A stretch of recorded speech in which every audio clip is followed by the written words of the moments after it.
பானுகோபனின் வீழ்ச்சிச் செய்தி கடலின் நடுவே இருந்த சூரபத்மனின் இதயத்தை எரியச் செய்தது.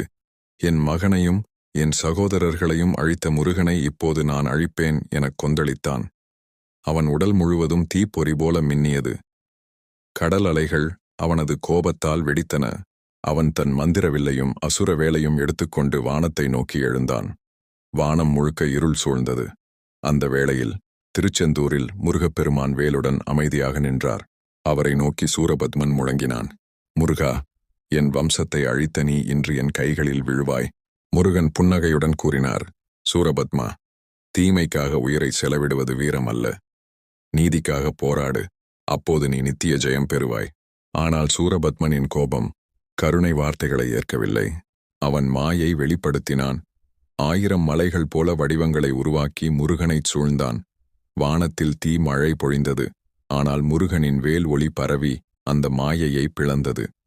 மயிலின் மேல் நின்ற பெருமான் சூரபத்மனை நோக்கி தன் வேலை விடுத்தார். வேல் ஒளியாய் பாய்ந்து சூரபத்மனின் மார்பை துளைத்தது. அவன் விழுந்தான். அந்த நேரத்தில் அவனுள் இருந்த அசுர சக்தி விலகி அவன் உண்மையுணர்வு பெற்றான். கண்ணீர் மல்க முருகனை நோக்கி கூறினான், முருகா, நான் உன்னை எதிர்த்தேன். என் அகந்தை என்னை அழித்தது. இனி உன் பாதத்தில் அடிமையாயிருக்க விரும்புகிறேன். முருகன், சூரபத்மா, நீ இனி என் வாகனமாகப் பிறப்பாய் என்று கூறினார்.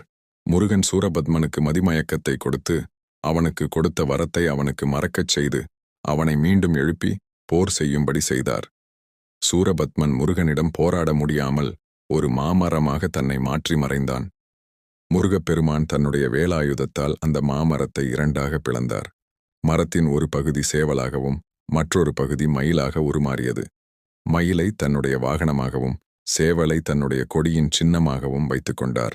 அது முதற் சூரபத்மன் முருகனின் மயிலாகவும் அவரின் கொடியின் சேவலாகவும் மாறினான்.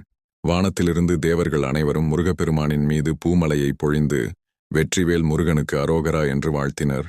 அவ்வாறு முடிந்தது சூரசம்ஹாரம். மேலும் இதுபோன்ற வீடியோக்களை காண நம்முடைய AI தமிழ் சேனலை சப்ஸ்கிரைப் செய்யவும்.